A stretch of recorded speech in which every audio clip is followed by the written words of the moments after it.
আজ থেকে শুরু হয়েছে বৌদ্ধ সম্প্রদায়ের আষাঢ়ী পূর্ণিমা।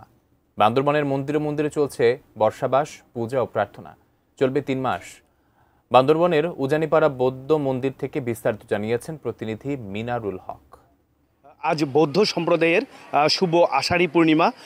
এই দিনটি মূলত বৌদ্ধ সম্প্রদায় তারা ৩ মাস ধরে আষাঢ়ী পূর্ণিমা থেকে আশ্বিনী পূর্ণিমা এই ৩ মাস বৌদ্ধ সম্প্রদায় পুণ্য লাভের আশায় তারা মন্দিরে বর্ষাবাস মূলত যেটি সংযম তারা পালন করে থাকে এবং ঠিক ৩ মাস পরেই মূলত মন্দিরগুলোতে শুরু হবে কঠিন চিবর দান উৎসব।